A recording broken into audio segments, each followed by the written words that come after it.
Hey, happy Wednesday. Okay, apathy is no longer an option. Everybody is discussing mental health right now. Depression, anxiety, people ending their lives. People are not feeling heard. Bottom line, they used to say, back when I got out of nursing school, back in I graduated nursing school in '79. So back in the olden days, they would say, if somebody is threatening to take their life, they probably won't do it. They're just attention seeking. That's not true. There are people that will go to friends, to family, to mental health providers and say, I need help, I'm hearing voices, I need help, this is going on and that's going on, and they will write them a prescription. They'll make it about them. They will not hear what they're saying, and they send them on their way. That's not good. When somebody comes to you and says, I can't sleep, I have problems, I'm hearing voices, I can't eat, this is going on, that's going on. Listen to them, please. Listen to what they're saying. Listen to what they're not saying. When we listen, it's more than just listening with your ears. It's listening with your eyes, listening with your heart. What are they not saying? What are they afraid to say? We don't know what's really going on in some people's lives. We see the facade, the everyday, persona that they have up to get through the workday. Could be a neighbor, could be somebody in your family, could be a coworker. You don't know. If they have recently lost a child, if they've lost a parent, a spouse, you don't know how they're feeling inside. They may appear that they're doing okay. Oh, they're dealing with it great. You ask them, how are you doing? I'm doing okay. Are they really? Are they really? You don't know. If they're starting to look a little rough, they look tired, they're probably not sleeping.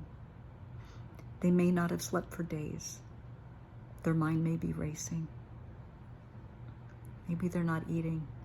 Maybe that for whatever reason they're not taking their medications. You don't know, so don't assume that you do. If you go into, I'm just going to say Starbucks, because you know how everybody loves Starbucks. You go into a coffee shop, or, grab lunch, whatever, and there's someone there and you can see that they are physically and emotionally upset. They have tears in their eyes. They're looking down. You can tell there's something wrong with them. I want you to do me a favor, okay? Look at them and say, hey, your coffee's on me. Let me grab you something to eat. Let's go over here and just sit. They may or may not do it, but they might. They get the coffee, they sit down, they're staring at a muffin, they may pick at it, maybe they eat it. Do you know your kindness? Just the fact that you cared enough to ask them to sit with you, that could be the only kindness that they have experienced for days. You don't know the hell that they're living in. Be kind, be compassionate, be empathetic. If they don't want to talk, that's okay. Sit with them. We all know 911 is for emergencies. For fire, burglary, somebody having a heart attack, a car accident. 988 is for mental health emergencies.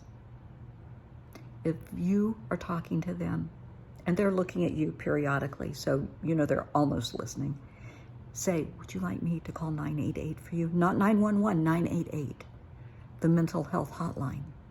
Let's get you some help. They may say, no, I'm fine. They may just nod and say, okay. You don't know until you try. Their life is worth it. Their life is worth sitting down, having a conversation with them, showing them that you care. A total stranger. Just showing them you care. I'm not asking for a lot. I'm just asking for people to care, to listen. If you have a neighbor, coworker, you haven't seen them or heard from them for several days and that's not normal, please pick up the phone, call law enforcement, and say, I would like a well-person check, a well-being check on whoever, and give them the address. I haven't heard from them or seen them for several days. I know they just lost a spouse. I know they just lost their job. I know they're losing their home or whatever's going on. Would you please check on them? That's not asking a lot, and law enforcement is happy to do that. They will go, they will knock on the door, they will do their best to make contact. They will look in the windows, they will do whatever has to be done. Maybe the person is sitting in the living room and just doesn't want to talk. Maybe they've fallen and can't get up. You don't know. Maybe they've overdosed, and law enforcement getting there in time will save their life and get them the help they need. We don't know. Do not assume. All I'm asking you to do is listen. Be there. That's it. Don't be apathetic. Apathy is no longer an option. Do you know we have children as young as 6, 7 years old that are suicidal? Little kids, because somebody at school said something horrific.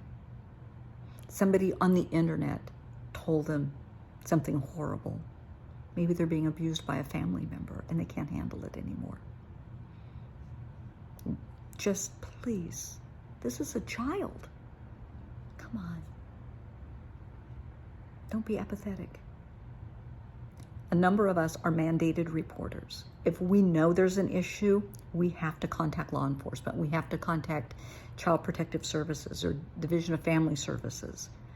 And that's wonderful. In my little Brenda opinion, everybody on this planet is a mandated reporter. If you suspect a problem, if you see a problem, pick up the phone, please. Every life is on this planet for a reason. And it's not for you to determine what that reason is.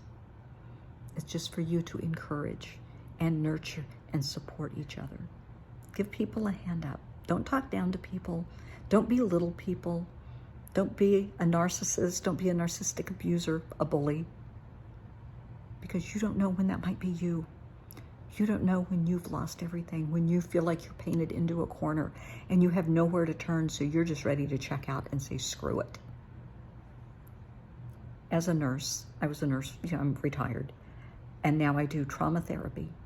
I can't tell you how many people I have talked to throughout the last, 44 years, who have said, I didn't know I had options. I thought taking my life was a smart thing to do. I'm so glad it didn't work out, because now I have this beautiful life. Don't let a moment of emotion and feeling helpless and hopeless end your life. There are options. This is a moment in time. Get the help that you need to change your life, and it can be a beautiful life. Help is available. People care. Once you end your life, baby, there are no do-overs. You can't hit reset. You can't go back. You don't realize the people that are going to be devastated by your loss, people that you didn't even know cared about you. They care about you. Excuse me, I'm getting the hiccups. I need more coffee. I've only had 3 cups. I know, I usually have 1, but it's been a long night. Please, please, please, please, apathy is no longer an option. Call 988 for mental health emergencies, a suicide hotline. If you just need somebody to listen to you. People care. We really, really care.